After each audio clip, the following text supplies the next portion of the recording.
Welcome to the official YouTube channel for the Wide Nation of Sports by Hunter Tickle. Hit that subscribe button for first access to exclusive behind-the-scenes interviews from the NFL, NBA, and college hoops and more. And remember, folks, talks over takes.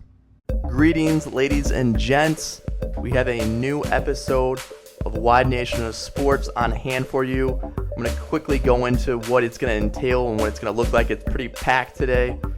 First off, we had an interview with Caitlin Mullen and Mackenzie of the Indiana State women's soccer team. They're off to a 4-1-1 start, so I have that. I also have a rundown of three storylines that I'm looking forward to most here on the first Sunday of the NFL season of 2024. Kind of like opening a lot of presents. It's like Christmas Eve for me. Maybe not Christmas Eve. Maybe that's the Super Bowl or the playoffs, but let's call it New Year's Eve. And that's going to be a lot of fun. So 3 storylines to look forward to. And then we also have my reaction to the hiring of the U.S. men's national team head coach. His name, I don't want to mispronounce it. It is Mr. Mauricio Pochettino. And I want to kind of chime in on that and what he's bringing to the program. He is officially signed, I think, but they haven't officially announced it. They have announced that he is with the program. That was quite a while ago. And I guess the announcement that he is officially official, as the kids like to say these days, is going to happen. So we have that. And then I also have, in addition to I should go back for a step here, I have my Super Bowl picks, my playoff picks. Just for fun. I think it's something cool to do, even though I'm almost always pretty wrong on those things. Let's have some fun with it. And then I also have a rundown of what you're looking at with the Indiana State men's basketball team.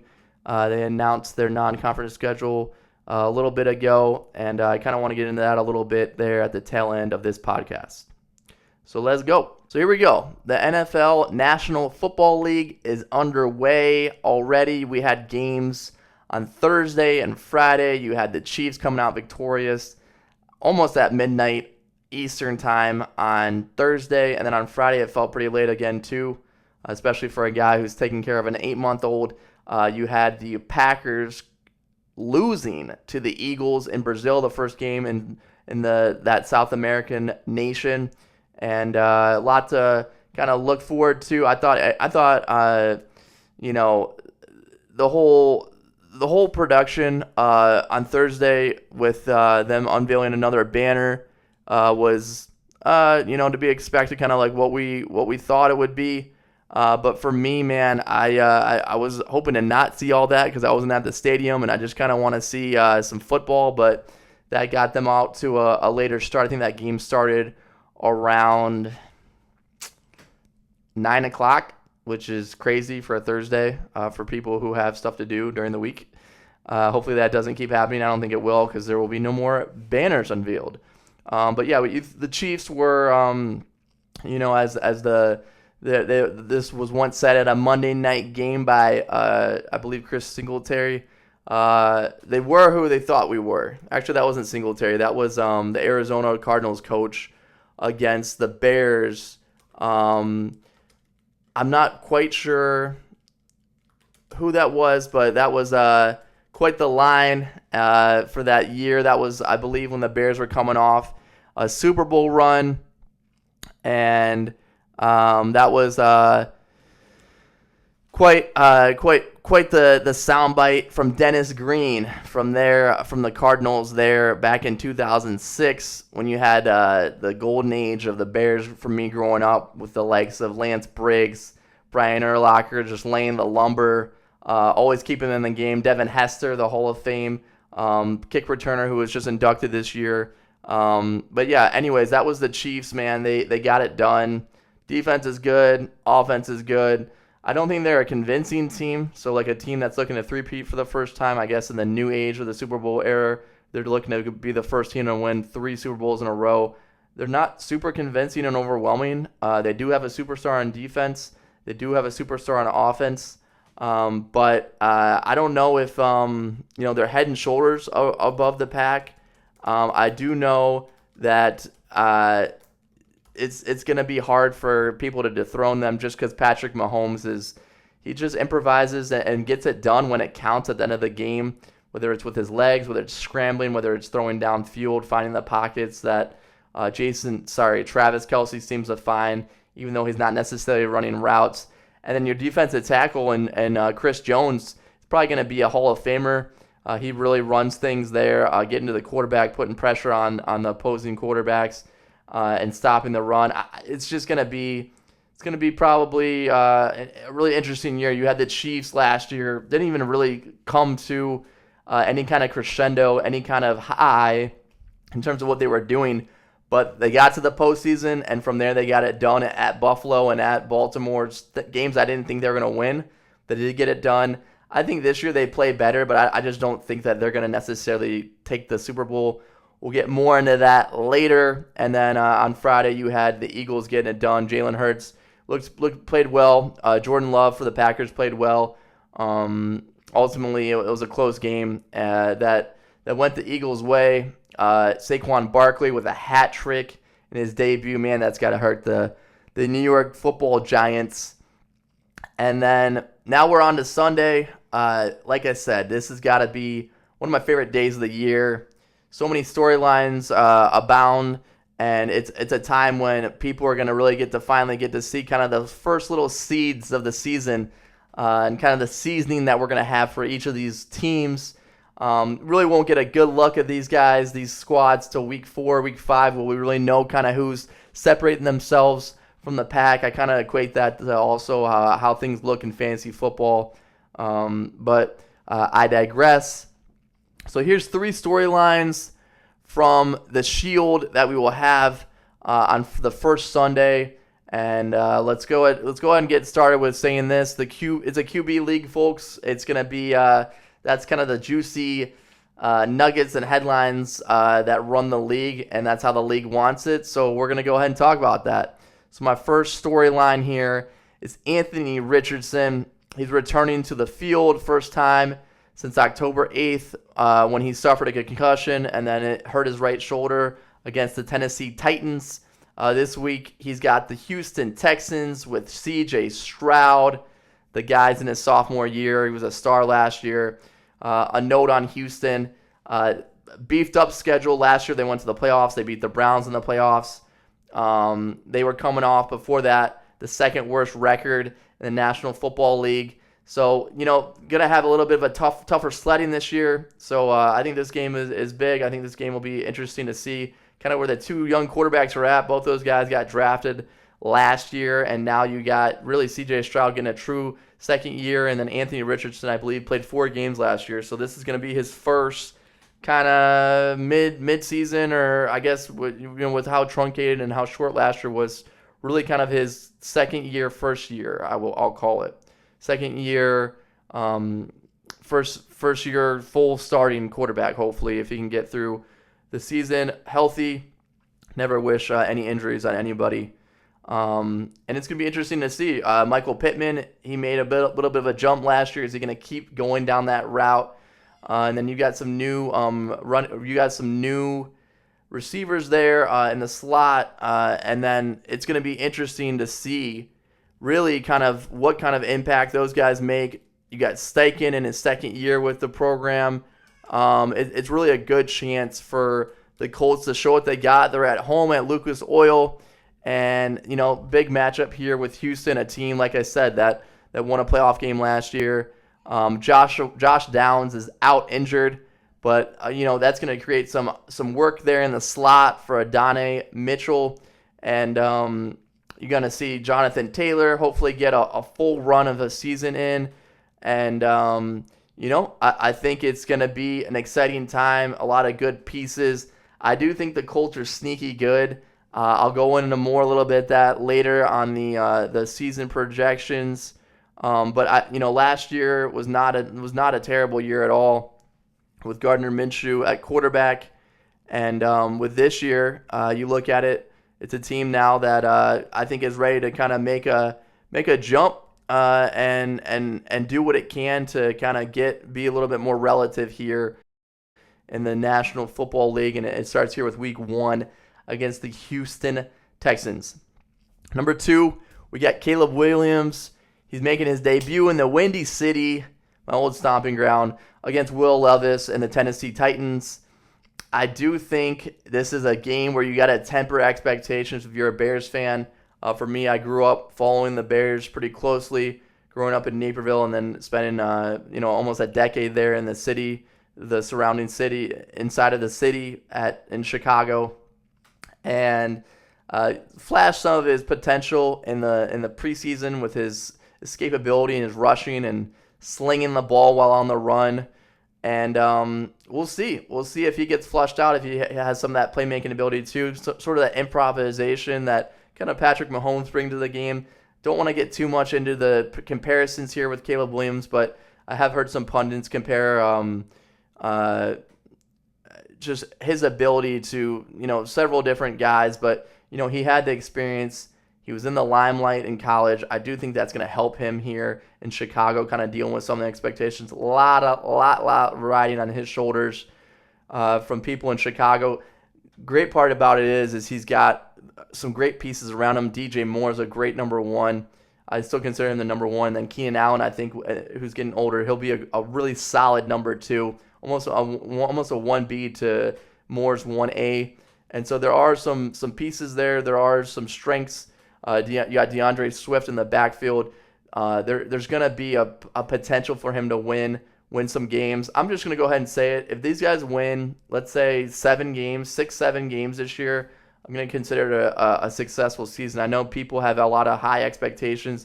If you remember Justin Fields, I believe it was last year, a lot of people were talking MVP potential. Did not go that way at all. So you got to really just calm those flames and just really expect Caleb Williams to have a decent year as a rookie and to get some wins, get some really viable experience, and develop those chops here in the NFL. So Caleb Williams, opener versus the Tennessee Titans, the Chicago Bears. That game's also at 1. The Texans and the Colts are also at 1. And then I wanted to kind of go away from the 1 o'clock games. I wanted to kind of pick. I was going to highlight a little bit the Pittsburgh Steelers at the Atlanta Falcons. Russell Wilson versus Kirko Cousins, but some of those new squads, old vets type storylines. But I'll go away from the 1 o'clock window. Let's look at the late game, the 8:20 game start. I'm going to title this one "Lions Aberration." They have the late game against the Los Angeles Rams, a franchise that topped in the playoffs last year. As you well already know, in the wild card, Jared Goff was able to get the job done, 24-23 against his old team. Definitely huge redemption for him. I'm sure continued to build the confidence for him in a really big year that he had last year. Huge, colossal year and what he did. But yeah, this game here, I think is going to really set the tone. I know there's still 17 games to be played. There's 18 weeks. But I think the Lions, if they want to get back to what they did last year, it's really going to come down to what they do starting out of the gate, first 3-4 weeks here. And so they're going to want to get off to a 1-0 start. If they want to get kind of establish what they did last year, see if the Lions still have a little bit of a hangover or if they can shake off blowing last year's NFC title game where they basically gifted the game to the San Francisco 49ers. And as you all know, consistency in the NFL is the antithesis of being straightforward here. And so can the Lions, which they've had a lot of heartbreak over the years, trying to get things done, be a consistent program, can they get it done this year? Amon-Ra St. Brown, will he continue to take steps after a great year last year? This backfield has, I believe, the best, hands down, bar none, 1-2 punch in the backfield with David Montgomery and Jahmyr Gibbs. Those guys almost went for 1,000 yards each rushing on the ground. They combined for 24 total touchdowns. I'm calling it. They're the best 1-2 punch. Miami's fierce tandem of Raheem Mostert and Devon Achane. I think it's better. I think those guys kind of rely on the speed and all the weapons you have down there in Miami with the Dolphins, whereas Montgomery and Gibbs are just two guys that are really complement each other well in terms of the passing game and running between the tackles. and they're explosive, and we'll see if they can continue to have the type of production they had last year. And then that Lions offense doesn't lack for options. Sam Laporta at tight end is going to be, I think, another big factor. And then I think Jamison Williams is kind of this X factor. Will he have that breakout wideout season everyone's waiting for? I think he has the upside. He was the 12th pick in the 2022 draft. And then if you look at their defense was number 2 at stymieing the ground attack last year, allowing a meager 88.8 yards per game. So we'll see if the Lions can kind of keep going where they were at last year. I also think the NFC North is heating up. If you have the Vikings as the worst team in that league, in that division, then it's a pretty stacked division. Bears, Vikings, Packers. I think they're all getting better. It's all going to be a very competitive division this year. The NFC North. So with that said, let's go ahead and go into the standings. We're going to start with the NFC. I think the Lions are going to get the top seed in the playoffs. They'll win the NFC North again. I think they'll take another crown. And then the 49ers I have as number 2, Eagles at 3, Falcons at 4, Packers at 5, Rams at 6, and then sneaking into the playoffs, but maybe going to have some heads roll is number 7, the Dallas Cowboys. I think the Lions are going to have a good chance to get past the Packers in their first game. I think the Packers are going to get it done against the Falcons in the first round. I think the Niners will get it done against the Cowboys. They always do. They always seem to beat the crap out of the Cowboys or send them packing early. And then I think the Rams are going to be able to knock out the Eagles. That's my upset special in those playoffs. And then I think the NFC Championship game will be Niners, 49ers, a repeat of last year. I think this year the Lions get that done, and they go to the Super Bowl. Big deal. AFC, I'm going to have the Kansas City Chiefs at 1, the Cincinnati Bengals at 2, Houston Texans at 3, Buffalo Bills at 4, Ravens at 5, Cleveland Browns at 6, and then sneaking into the playoffs, returning there, I have the Indianapolis Colts at 7. I think you're going to have matchups of Chiefs-Ravens in the divisional round. I'm gonna actually go ahead and pick some redemption here for Lamar Jackson. I think the Ravens will get it done and beat the Chiefs and get that monkey off their back. I got the Bengals and the Browns in the other divisional matchup. I think the Bengals will top Cleveland, and then in the Super Bowl, I have the Ravens getting there, and I have them getting it done, winning the Super Bowl over the Lions. You heard it here first. I may be completely wrong. Those are my picks. All right, now transitioning to the U.S. men's national team. We're going to go ahead and kind of talk about Mauricio Pochettino, who is a former Argentine center back. He, as it is these days, a lot of the top coaches now are coming from Argentina, which obviously just won the World Cup there in 2022. He has a lot of experience coaching club. He's never coached an international game. He's coached at Espanyol, Southampton, Tottenham Hotspur, Paris Saint-Germain in France, and then Chelsea, the Blues. So he's a coach that's had a lot of top flight experience. I think this is a good hit for the U.S. national team. I don't think it's a stunning hire, but I do think it's something that they're trying to hit the home run ball. Maybe that ends up being what it is, but I don't think it's going to necessarily develop that way. It's a really tight window. He's got 2 years to work with his team before going to the World Cup. As the host nation, there's going to be a lot of expectations with that. And almost to be kind of the savior of U.S. soccer. It's going to be interesting to see if there was a writer or two that have noted that he's big on development, big on developing the squad. But if you look at this, 2 years with the national team was almost like the equivalent of like 1 year with a team. And a lot of the clubs that he was with, they didn't make that jump until after the first campaign. And so we'll see kind of where he gets this squad going. The U.S. is playing Canada today. Unfortunately, he's not managing the team today because it's not hasn't been announced that he's signing on the dotted line. It's going to be announced soon. I thought it was going to be Wednesday, but that date seems to keeps getting pushed back. But you have an interim coach today, and you have a chance to see the U.S. Hopefully, this is a chance for them to kind of shake off some demons in terms of how they played at the Copa America. They get Canada, then they'll get New Zealand. Hopefully, they can get 2 wins, kind of get back on track, develop some more chemistry, cohesion, and also just develop more of an understanding and confidence that this team is, playing well and playing some good football. And so, with that said, we'll definitely keep an eye on Mauricio and kind of where the U.S. national team's going. I'm just interested to see the kind of squad that he announces the first time that he gets to pick the roster, who he likes, who he fancies in the back, in the middle, up top, striking. It'll be an interesting thing. But like I said, the underlying tone really here is it's a quick turnaround.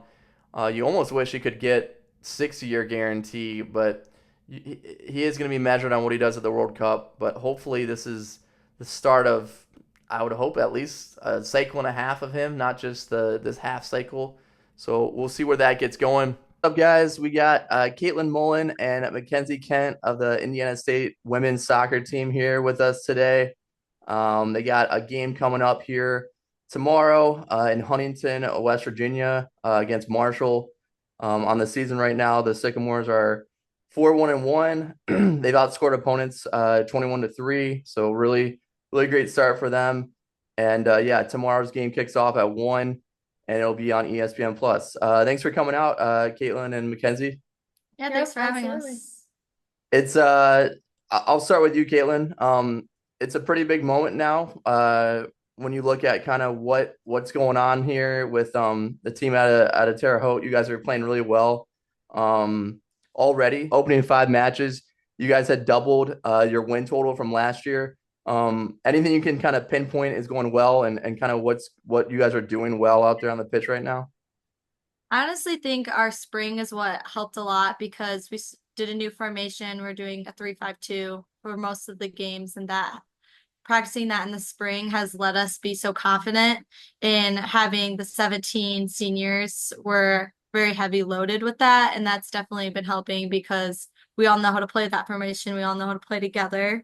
And when one person knows like they want the ball to feet instead of space, like that's really been helping us because of the seniority. So I think that's definitely been like the main aspect of why we've been doing good. It's just exciting because we've been winning so much more. Caitlin, you talked about obviously the preseason and some of the offseason work you guys have got. I know having Coach Paul Lawrence here for a year or two, there's going to be a lot of somewhat of a jump in terms of like what you guys understand he wants, and kind of maybe a jump in some of your guys' performances. But it's not always seamless. So I mean, what can you tell me about just kind of the small sample size so far? Maybe specifically what's kind of going well, and what you have discerned from your guys' performances so far. Yeah, our practices have been more based on like the other team, which has been really helpful because that's something that we haven't really done in the past, and a lot more film, and not only just film of the other opponents after games. He's sending us clips of what we need to work on and like other clips of what might be better. So that has definitely helped all of us grow individually. And during our practices, they're more like what we need to work on as a team and ways we can implement certain plays or like passes into the game. So going into the game, I feel like we've all been a lot more confident because we know what to expect. And we're not just showing up to the field and not knowing who like the key players are. And then yeah, I saw you guys play the opener, St. Mary of the Woods, pretty convincing win, and then you guys got another win to start the year against Miami, Ohio. Pretty big match for you guys, and result. Um, Mackenzie, what can you say just in some of these, a lot of these matches, you guys are getting a lot of attacking opportunities, and not only are you getting them, but you guys are converting them. I mean, how much can you kind of chalk that up to almost like the spacing of girls, the cohesion, almost the decisiveness and knowing when you're going to goal, and when to attack? How much has that kind of factored in you guys getting 21 goals now, after you guys only had 11 last year in 18 games? Yeah, it's definitely been a super exciting thing. And I think that, like Kate mentioned, the chemistry that we've been able to develop because of our core group and because like newcomers are willing to like really study that and learn and like they've meshed in really well. And so like, but again, the chemistry of the core group of like us that have been able to play with each other and had the privilege of like training day in, day out together for the last like months, years. I mean, it's been this season has been a long time coming, and so we're excited to see it kind of play out. But no, just like, picking up on each other's habits and then the trust that we have in each other to like go to goal or to find that extra pass. Like it's been really, really awesome to see all of that like convert into those goals because maybe like where we weren't creating as many opportunities last year, even on the ones we did, sometimes we just weren't in the right positions to put them away. But we've really capitalized on way more of those opportunities this year. Yeah, looks like there's just like a whole better just almost mesh and like understanding of what the team is doing in each moment of the match for you guys. And then coincidentally, seniors Mackenzie and Caitlin both had the two game winners last year and ISU's lone wins. And then you look at recently here for the Sycamores, Mackenzie's kind of had a bright spot here. Game winner versus Robert Morris already this year and then 4 goals over 3 games, which is almost again kind of like a byproduct of what your team has been doing to create those chances and to finish them. What can you tell me is going well right now, Mackenzie, and kind of your confidence level? Obviously no one last year even had more than 3 goals the whole season. Yeah, it's definitely a credit to all the moving parts. Like Kate said, our preparedness for each game and the patterns that we visualize in training, that we paint pictures on the field, really like show up at game time, which has been really awesome to see that detail work pay off. And then the chemistry that we talked about, like people knowing how each other wants to play, it's all a credit to those moving parts and how we're setting each other up. And so yeah, it's definitely been a big confidence boost, but it's also a huge thing that we have almost double digit different scores on the score sheet this year. And Mm-hmm. so knowing that like we're dangerous from any point of the field, any player on the field is like that's a huge threat to bring to other teams. So credit to all the moving parts and the team chemistry for sure. And does it feel like almost with all the goals you guys are scoring as a team and it's almost like the ball's finding that corner of the net anytime you guys are looking for it, just because the confidence is going up with all the high number. For sure. Yeah. Well, and then I want to touch on a little bit here. It's also Mackenzie, you hadn't scored a goal since like early September last year. So how much is like just finding the back of the net, just kind of helping you with you just knowing that maybe a little bit of a weight there, but knowing that kind of had a hot streak and just want to keep that going. It's definitely a relief to be able to have some of that confidence back in my finishing ability and knowing that like we're gonna get those opportunities and just having the presence of mind to calm down, slow the game down and put them away. And it's just feels again, once you kind of essentially shake off the rust, like Mm-hmm. it feels a lot better in those moments and it's a lot easier to stay composed and put them away. But yeah. How much, Caitlin and Mackenzie, I hope you guys both take this one. How much is learning what Paul wants and just his way to his vision for the game? How much is that influencing what you guys are doing right now? I think we've definitely been able to connect passes and like that movement between the connecting passes has helped us really find the net. Like we always had so many chances, but we never could score. So now we're finally using what he's been saying. We've been doing a lot of more shooting drills, but not just like shooting drills, like runs to and different pattern play to get to net. So that has definitely helped us score goals. So implementing what he's been teaching us has been really good. Yeah, Yeah. and we've always had an athletic team, but I think that we've additionally like with these details and these patterns that Paul has been really like harping on us, like making sure that we're like hammering those home, like it's been almost more of an asset than just our athleticism because that way we can really break teams down either on the run or through their lines. And so it's great to have versatility in our attack too. And then you guys had a couple goals scored directly off corner kicks, curled into the back of Yeah. the far corner. Is that how it was drawn up in these set pieces from coach, or is that just something that kind of came to be in back-to-back matches? And honestly, I think it just came to be. Our corners have always been like in the last season. That's mainly how we scored was getting in the end of it. So our corners Hmm. have always been dangerous, but getting a lot more corners has definitely been helping us because that's how we're getting most of those goals and the attacking chances. And then does the start to this year just feel almost night and day compared to, I guess, as recently as last year? Oh yeah, for Mhm. sure. It's The vibes are so much better. yes, like the energy, and it started like day one too. Just the energy and the way people came ready to attack this season was a super positive thing.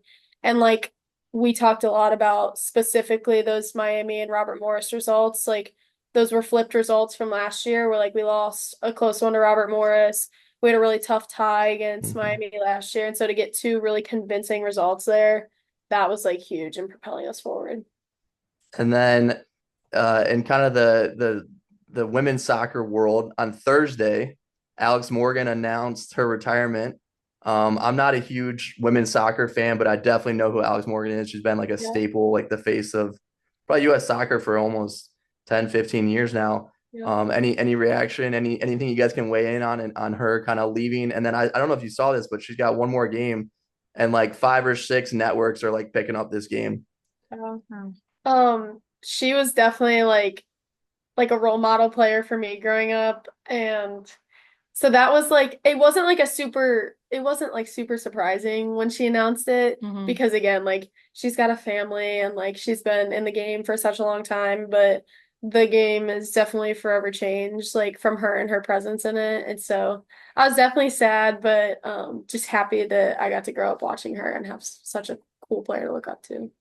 It also is crazy too, is like I feel like I'm getting so old because like when I was younger, like that's who I looked up to. Like we would watch her and now like the game is changing and there's so many girls my age or like a couple years older who they are the new Alex Morgan. Mhm. And it's just like so crazy because when you watched her, like Alex Morgan had the pre-wrap on. Everyone Yeah, wanted to wear the pre-wrap. Like exactly. it's just changed so much, but Yeah. it's cool.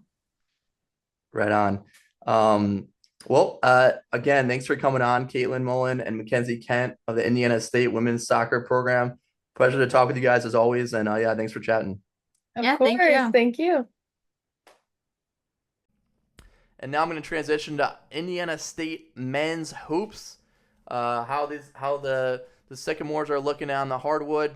They still got about a month or two, I believe a month before they start practicing and then things going after the team's best year since 1979 with Larry Bird and crew.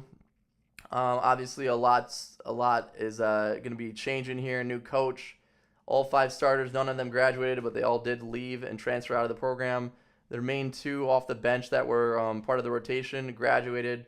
So it's really just going to be, excuse me, it's really going to be just a fresh new look and a different kind of a game. And we'll see if Matthew Graves, who's stepping in, he was associate coach last year and 2 years before that with Josh Schertz, what kind of mix and what kind of look he's got. But yeah, a lot of new faces and new places. And they announced their non-conference schedule. No MTE yet. They haven't announced that yet, but they announced 8 games that they're going to be playing. They got, as to be expected, a pretty gentle, soft schedule here. 2 non-Division One schools, 2 from the Ohio Valley Conference, 1 independent, 1 American Athletic School, 1 school from the Big Ten, and then a Mid-American Conference school.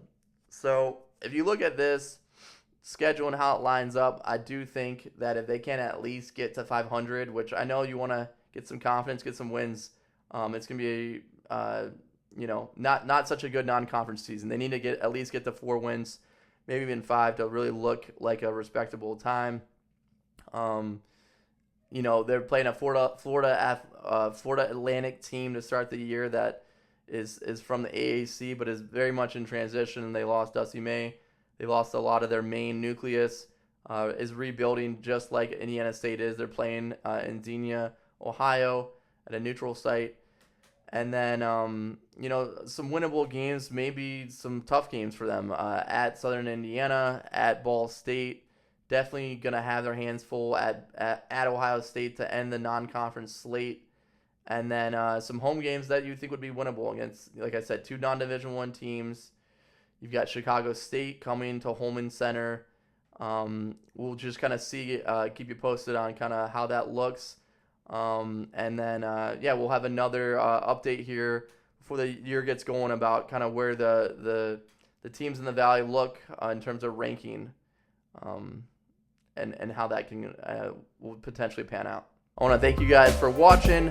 Go ahead and hit that subscribe button.